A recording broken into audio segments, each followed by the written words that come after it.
আমানত, স্বামীর সম্পদটা তোমার কাছে আমানত। ও নারী, ও বোন, আমি আপনাকে বলতেছি, বুঝে বুঝে বাড়ি চলে যাবেন, ওয়াজ শুনে চলে যাবেন। একদিন মাটির নিচে বসে আছেন, এই মাটির নিচে ঘর হতে পারে। কত সুন্দরী রূপসী নারীকে এই মাটি 2 মাসের মধ্যে মিসমার করে দিয়েছে। কত সুন্দরীকে এই জমিন কবরে নিক্ষেপ করেছে, কবরের মাটি থেকে মিসমার করে দিয়েছে। ওই সৌন্দর্য বেশি সময়ের জন্য না রে বোন। যতই সুন্দরী হন না কেন, এই সৌন্দর্য দিয়ে আল্লাহর মন গোলানো যাবে না।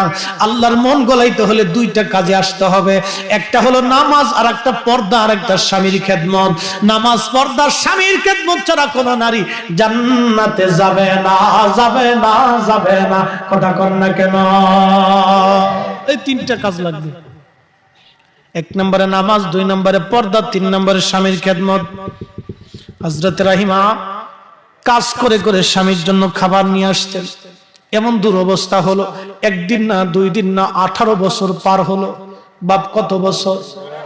18 বছরে হযরত আইয়ুব আলাইহিস সালাম একটাবারও বলে নাই আল্লাহ আমার রোগ সারাই দাও। খালি বলছে, হে রব, আপনি খুশি, আপনি আমাকে ধৈর্য ধারণ করার তৌফিক দাও। আল্লাহ কোরআনে বললেন, ইয়া আইয়ুহাল্লাযীনা আমানুস্তাঈনু বিস-সাবরি ওয়াস-সালাহ।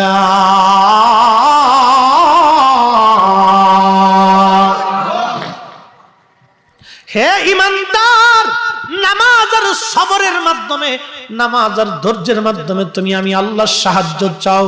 ইন্নাল্লাহা মা'আস সাবিরিন, নিশ্চয় আমি আল্লাহ সবরকারীদের সঙ্গী হয়ে যাই। যারা সবর করে, ধৈর্য ধরে, আমি আল্লাহ তার সঙ্গী হয়ে যাই।